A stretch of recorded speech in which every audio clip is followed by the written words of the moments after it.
Ships have a reputation for being large, bulky lumps that slowly plod around the world.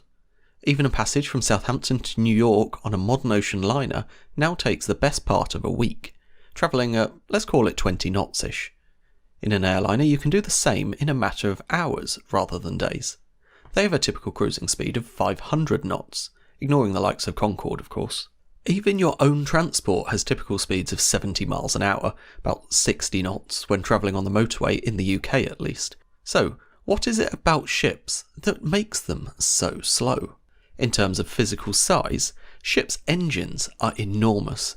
They're so big the larger ones are typically known as cathedral engines. The Emma Maersk is powered by one of these.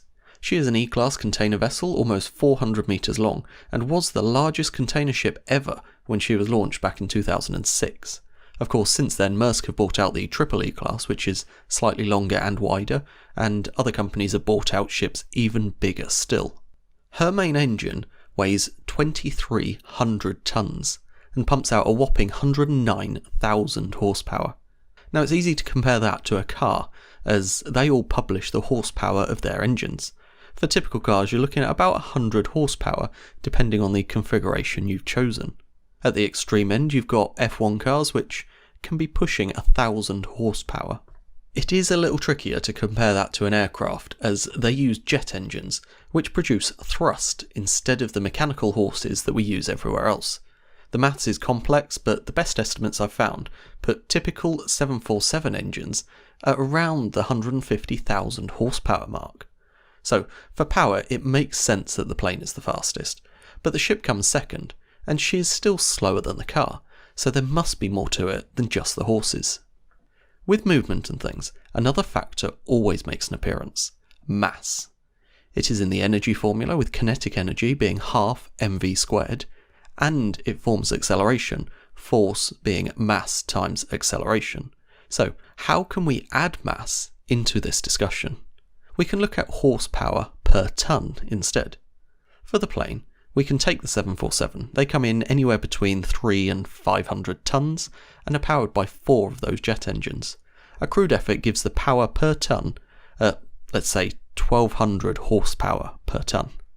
The car, we said, was around 100 horsepower typically, and you can assume a normal car weighs between 1 and 2 tonnes, and averaging that out gives you about 75 horsepower per tonne. Of course, with F1 cars they're somewhat lighter and more powerful, so their figures are closer to the figures we got for the airliner. Now, the ship. Fairly obviously, she will weigh the most. A fully loaded Emma Maersk will tip the scales at, rounding off slightly, 200,000 tonnes. With her engine delivering 109,000 horsepower, we get her horsepower per tonne at around 0.5 horses per tonne. The vehicles are now starting to settle in the correct order. The plane is still out ahead, the car in second, and the ship is trailing a long way behind. But for the ship, from here on it only gets worse. Do you remember working out terminal velocity at school? It's when the force produced by an engine matches the resistance force from the medium the object is moving through. For example, you drop a ball and it will fall faster than if you drop a feather. The wind resistance of the feather is much greater, so its velocity ends up being slower. The same applies with vehicles. The plane experiences air resistance, the car, a combination of air resistance and friction with the ground, but the ship is moving through water, a comparatively dense medium. This means she's experiencing the greatest force against her. The drag equation explains that drag is proportional to a cross-sectional area and the square of the speed. The cross-section we'll get from the breadth of the ship times its draft, which we can assume to be a constant for most ships. Of course, if you reduce the draft, like when there's no cargo on board, the ship will be able to go faster as there's less drag. Otherwise, drag is determined by the square of the speed. You double the speed, you quadruple the drag. You can, sort of, assume the force produced by the engine is constant. There are variations due to the water flow, but we can ignore those for now. All the while the engine produces more force than the resistance, the ship will accelerate. As she speeds up, the drag increases according to the square of the speed. Once the drag force matches the engine force, no more acceleration occurs. The ship has reached terminal velocity. For the Emma Maersk, this is around 25 knots, and that's typical for most large ships. For For smaller ships, this is usually slower, and that's because their engines produce more power. But, crucially, their cross-section doesn't reduce in proportion to that change in engine power. There are ferries that do go significantly faster than normal ships. You'll have often heard them called fast cats. Fast cat is short for fast catamaran, and a catamaran is just a boat that has two hulls.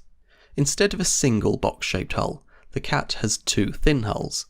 The separation between them produces the transverse stability that they need, and the buoyancy is just produced by the combined underwater volume of both hulls. Clearly there's less buoyancy, which means less carrying capacity, which is why they are usually only passenger ships. The key here is that you've drastically reduced the cross-section that produces the underwater drag. Reduce the drag, and you increase the theoretical maximum speed. Add on a few jet turbines and you've got yourself a ferry that's capable of speeds far higher than a typical ship. And what about small speedboats? Well, again, they reduce their cross-sectional area, allowing higher speeds.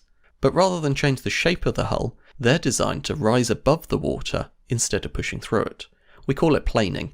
Above a certain speed, the water flow lifts the hull, reducing the cross-section, reducing the drag, and increasing the speed.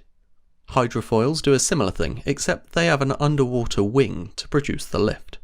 At slow speeds, the whole hull creates resistance. As the speed increases, lift is generated, lifting most of the hull clear, reducing the cross-section, increasing the speed. It's the same theme for every watercraft that's capable of high speeds. It's all about reducing that cross-section, reducing the drag, and allowing a higher speed. If you've enjoyed today's discussion, be sure to subscribe for more videos like this every other Friday. Until next time, thank you for watching, and goodbye.